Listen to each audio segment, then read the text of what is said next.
Hello guys, कैसे हो आप सभी। आशा करते हैं आप सभी अच्छे होंगे, ठीक होंगे। तो गाइज मैं आप सभी को आज हिंदी का बोर्ड पेपर क्लास 10th का दिखाने वाला हूँ। क्लास 10th का पेपर है। इसमें विकल्पीय प्रश्न दिए गए हैं। इसमें निर्देश दिए गए हैं। प्रारंभ के 15 परीक्षार्थियों को प्रश्न पत्र पढ़ने के लिए आधारित है। प्रश्न पत्र के दो खंड खंड आ व खंड बा में विभाजित हैं। प्रश्न पत्र के खंड आ में विकल्पीय प्रश्न, जिनमें सही विकल्प का चयन करके ओएमआर शीट पर नीले अथवा काले बॉल पॉइंट द्वारा सभी विकल्प को गोले के रूप में पूर्ण करना है। मतलब इसे बॉल पॉइंट द्वारा पेंट करना है। ओएमआर शीट पर जो विकल्प सही होंगे खंड आ उसमें बहुविकल्पीय प्रश्न हेतु प्रत्येक प्रश्न के लिए एक अंक निर्धारित है। प्रत्येक प्रश्न के सम्मुख उनके निर्धारित अंक दिए गए। मतलब सभी प्रश्न के सामने उनके अंक दिए गए हैं। इस प्रश्न पर कितने अंक मिलेंगे। तो विकल्पीय प्रश्न हम देख लेते हैं। पहला है पंडित प्रताप नारायण मिश्र लेखक है। किस युग के लेखक है। ये भारतीय युग के लेखक है। गुनाहों के देवता किस विधि की रचना है। उपन्यास विधि की रचना है। हंस पत्रिका के संपादक कौन है। हंस पत्रिका के संपादक मुंशी प्रेमचंद्र जी हैं। हेलो गाइस, कैसे हो आप सभी। आशा करते हैं आप सभी ठीक होंगे, अच्छे होंगे, स्वस्थ होंगे। गाइस मैं आपको क्लास 10th का बोर्ड पेपर दिखाने वाला हूँ। ये 201 को गया है पेपर। इसका समय 3 घंटे 15 मिनट दिया गया है। 43 क्वेश्चन है। ये सभी बोर्डों का है। ऐसे बोर्ड पेपर भी मिल जाएगा। 2:23 प्रारंभ का 15 मिनट परीक्षार्थियों को पढ़ने के लिए रहेंगे। 15 मिनट में प्रश्न पत्र पूरा पढ़ लेंगे हम लोग। प्रश्न पत्र के दो खंड आ व खंड बा में विभाजित है। प्रश्न पत्र के आ में बहुविकल्पीय प्रश्न है, जिनमें विकल्प का सही चयन करके ओएमआर शीट पर भरना है नीले अथवा काले बॉल पॉइंट के द्वारा। जैसे ओएमआर शीट पर जो भी विकल्प सही रहेगा उस ओएमआर शीट पर हमें हम लोग भरेंगे। खंड आ में बहुविकल्पीय प्रश्न हेतु एक अंक निर्धारित है। मतलब जो खंड आ है उसमें बहुविकल्पीय प्रश्न के सम्मुख एक अंक मिलेगा केवल। प्रत्येक प्रश्न के सम्मुख उनके निर्धारित अंक दिए गए हैं। मतलब जितने भी प्रश्न हैं उनके सामने उनका निर्धारित अंक दिया गया है कि इसमें कितने अंक मिलेंगे। अगला इसमें देख लेते हैं हम प्रश्न। पंडित प्रताप नारायण मिश्र के लेखक हैं। भारतीय युग के ये लेखक हैं। गुनाहों के देवता किस विधि की रचना है। उपन्यास विधि की रचना है। हंस पत्रिका के संपादक हैं मुंशी प्रेमचंद्र जी हैं। कलम का सिपाही किस विधा की रचना है। जीवनी विधा की रचना है। लहरों का राजहंस के लेखक हैं मोहन राकेश जी हैं। आचार्य रामचंद्र शुक्ल एक हैं आलोचक हैं ये। आकाशदीप के लेखक हैं जयशंकर प्रसाद जी हैं। आकाशदीप के लेखक। गाइज मैं इसका फुल सॉल्यूशन पूरा लेकर के आऊँगा कॉपी में दिखा करके पहले, लेकिन आप लोग इसका कमेंट करेंगे तभी मैं दिखाऊंगा इसको। अगला है मैला आंचल के रचनाकार हैं फणीश्वर नाथ रेणु जी। मैला आंचल के रचनाकार है। केशवदास काव्यधारा के किस काव्यधारा के कवि हैं।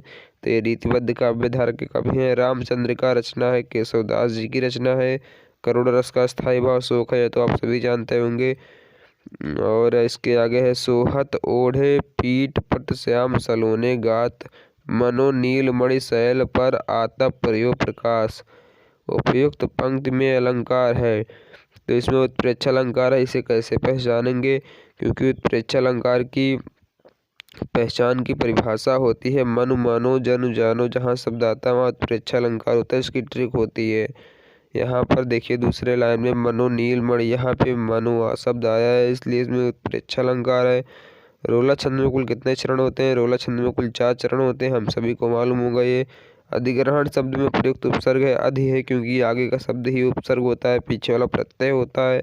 प्रत्यय के कितने भेद होते हैं। प्रत्यय के 2 भेद होते हैं, कृत प्रत्यय तो द्वित प्रत्यय।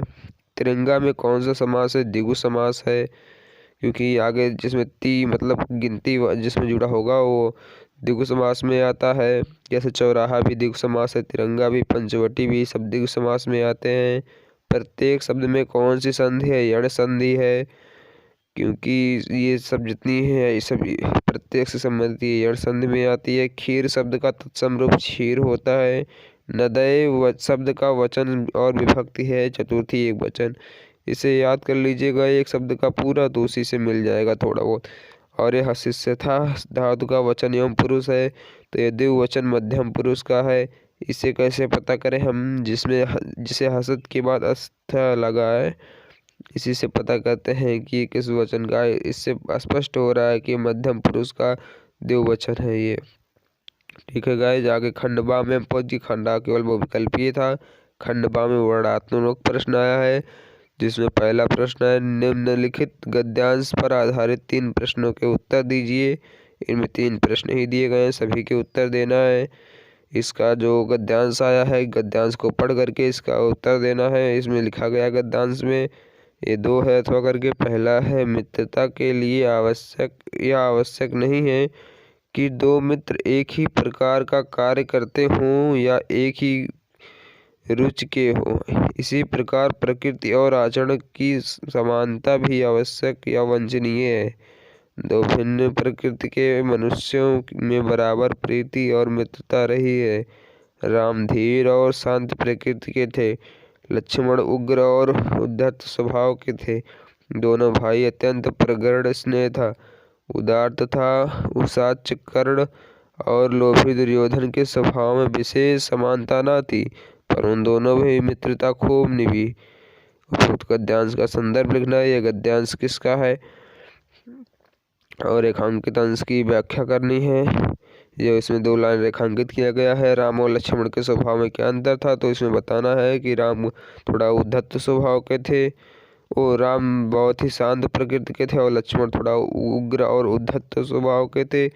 इसका मैं फुल सोल्यूशन लेकर आऊँगा गाइज, अगर आप लोग कमेंट करते हैं तो। आगे हम देख लेते हैं इसका अथवा करके। एक है अहिंसा का दूसरा नाम या दूसरा रूप त्याग है, और हिंसा का दूसरा रूप या दूसरा नाम स्वार्थ है, जो प्रायः भोग के रूप में हमारे सामने आता है, पर हमारी सभ्यता ने तो भोग या त्याग से निकला है, और भोग भी त्याग से ही पाया जाता है। श्रुति कहती है, मतलब ये संस्कृत में कहा गया है, तेन तक्तेन भुज्यथा, मतलब इसी के द्वारा हर व्यक्ति के बीच का विरोध, व्यक्ति के समाज के बीच विरोध, समाज और समाज के बीच विरोध, देश और देश के बीच विरोध का मिटाना चाहते हैं। हमारी सारी नैतिक चेतना इसी तत्व के ओतप्रोत है। प्रस्तुत गद्यांश का संदर्भ लिखना है।